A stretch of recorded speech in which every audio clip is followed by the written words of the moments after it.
हाथी नगर गांव एक सुनसान गांव था जिसमें ना ज्यादा लोग रहते थे और ना ही शोर शराबा था। सभी लोग अपने काम से काम रखा करते थे। उसी गांव में अज्जू भाई नाम का एक ईमानदार आदमी रहा करता था। उसका एक छोटा बेटा भी था जिसका नाम था चिकू। वो दोनों अपने एक छोटे से घर में रहा करते थे। एक दिन की बात है, अज्जू का बेटा अपने घर के बाहर खेल रहा था। तभी वहाँ एक सफेद रंग का घोड़ा दौड़ते हुए आता है और चिकू के पास आकर खड़ा हो जाता है। वो घोड़ा इतना खूबसूरत था कि मानो ये घोड़ा सीधा स्वर्ग से आया है। लेकिन चिकू घोड़े को देखकर डर जाता है। वो दौड़ते दौड़ते घर के अंदर गया। उसके पापा अज्जू भाई आराम से टीवी देख रहे थे। चिकू हांफते हुए बोला, पापा, बाहर एक बड़ा सा घोड़ा है। वो अचानक मेरे सामने आकर खड़ा हो गया। कहीं वो मुझे मार ना दे। अज्जू भाई हंसते हुए बोले, अरे बेटा, घोड़े से कौन डरता है? चलो देखता हूँ कि कौन घोड़ा मेरे बेटे को डरा रहा है। उसकी शामत आई है क्या जो वो ऐसा कर रहा है? अज्जू अपने बेटे के साथ बाहर गया, लेकिन जैसे ही उसने वो घोड़ा देखा, उसकी आंखें फटी की फटी रह गईं। उसने सोचा, ये तो बावल चीज है बे। इतना खूबसूरत घोड़ा तो मैंने आज तक नहीं देखा। देखो तो इस बेचारे को कैसे इतनी धूप में खड़ा है। अज्जू उस घोड़े के ऊपर बैठकर उसे अंदर ले आता है। बेटा, ये देख कितना अच्छा घोड़ा है और तू इससे डर रहा था। चल इसे चारा खिलाते हैं। अज्जू भाई ने उस घोड़े को बहुत सारा चारा खिलाया। कुछ देर बाद अज्जू भाई घर के अंदर आकर फिर से टीवी देखने लगा। तभी न्यूज चैनल पर बोला जा रहा था, ब्रेकिंग न्यूज, हाथी नगर गांव के सबसे पहुंचे हुए बाबा, जिसका नाम कुरकुरेनाथ है, उनका सबसे पसंदीदा घोड़ा कहीं खो गया है। जो कुछ ऐसा दिखता है, जो भी इस घोड़े को ढूंढकर फलाने ठिकाने एड्रेस पर पहुंचाएगा, उसे कुरकुरे बाबा 1 लाख रुपए इनाम देंगे। अगर यकीन नहीं होता तो आप बाबा के मुंह से खुद सुन लीजिए। मित्रों, मैं हूं आपका प्यारा कुरकुरे बाबा और ये बात सही है कि मेरा सबसे पसंदीदा घोड़ा कहीं खो गया है। अगर आप में से किसी ने उस घोड़े को देखा है तो जरूर मेरे पास पहुंचा दीजिएगा। मेरी तरफ से आपको पूरे के पूरे 1 लाख रुपए नकद इनाम मिलेंगे। अज्जू भाई खुशी के मारे नाचने लगा। लॉटरी लग गई ओए, ये घोड़ा तो हमारे कुरकुरे बाबा का है और ऊपर से उसे लौटाने पर 1 लाख का इनाम भी मिलेगा। अब तो मैं लखपति बन जाऊंगा। अज्जू भाई तुरंत उस घोड़े के पास आया और उस पर बैठकर कुरकुरे बाबा के फलाने ठिकाने एड्रेस पर जाने लगा।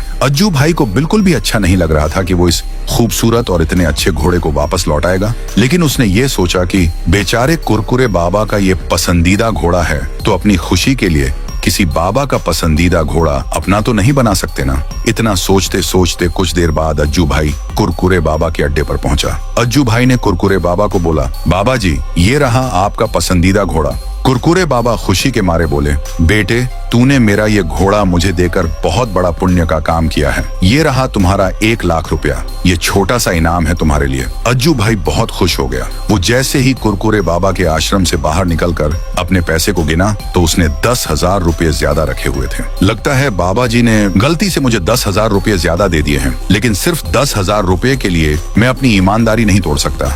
मुझे ये पैसे वापस दे देने चाहिए। इतना सोचकर वो फिर से आश्रम के अंदर गया, लेकिन वहाँ का नजारा देखकर अज्जू भाई के पैरों तले जमीन खिसक गई। कुरकुरे बाबा उस घोड़े के सामने यज्ञ कर रहा था और जोर जोर से बोल रहा था, हे काली शक्तियों के राजा महाराजा, 10 दिन बाद पूर्णिमा की रात आएगी। उसी दिन मैं इस खास तरीके के घोड़े की बलि चढ़ाकर तुझे खुश कर दूंगा। फिर तुम मुझे भी अमर होने की शक्तियां दे देना, क्योंकि मैं इस ब्रह्मांड पर राज करना चाहता हूँ।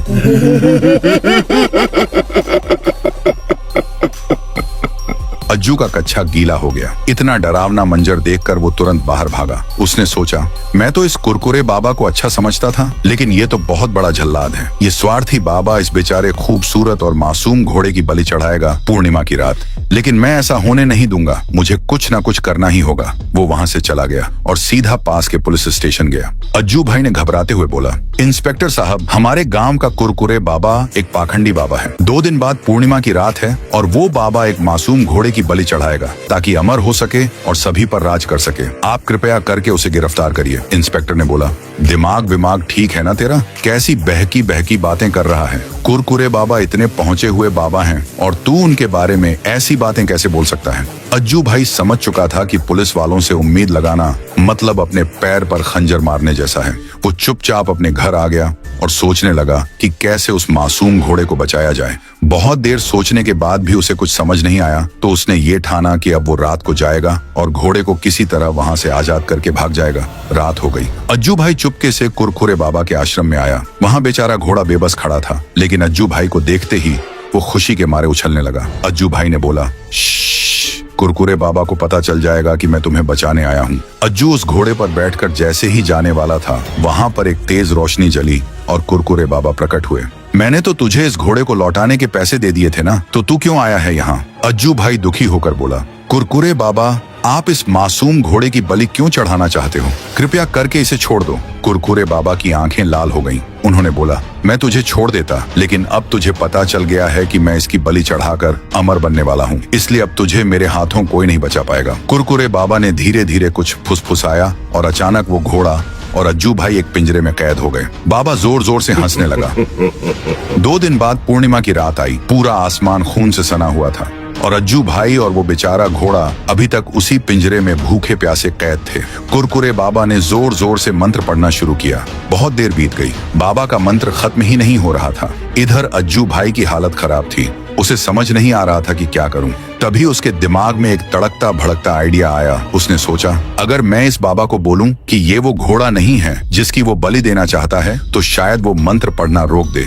अज्जू भाई ठहाके मार मार कर हंसने लगा। उसकी हंसी की वजह से बाबा का मंत्र गड़बड़ा गया। बाबा का गुस्सा फूटने लगा। ये तूने क्या किया दुष्ट बालक? मेरे मंत्र के बीच में हंसकर तूने मेरा क्रोध जिंदा कर दिया है। अब तुझे कोई नहीं बचा सकता। तभी अज्जू भाई ने बोला, अरे ओ मूर्ख बाबा, ये वो घोड़ा नहीं है जिसकी तू बलि देना चाहता है। मैंने बाजार से सेम दिखने वाला घोड़ा खरीद कर तुझे दे दिया और 1 लाख रुपए भी ले लिए तुझसे, जबकि असली घोड़ा तो मैंने अपने घर में छुपाया है। ये बात सुनते ही गुस्से के मारे कुरकुरे बाबा का पूरा बदन जलने लगा। लेकिन कुरकुरे बाबा ने बोला, तू झूठ बोल रहा है ना, क्योंकि मुझसे इतनी बड़ी गलती हो ही नहीं सकती कि मैं तुझसे नकली घोड़ा खरीद कर 1 लाख रुपए भी दे दूं। अज्जू भाई फिर से हंसने लगा और बोला, अगर यकीन नहीं होता तो खुद देख ले इस घोड़े के पास आकर, क्योंकि अगर तूने अपने काली शक्तियों के देवता को नकली घोड़े की बलि चढ़ाई तो वो तुझे अमर होने की शक्ति तो नहीं, लेकिन भिखारी बनने की शक्ति जरूर दे देंगे।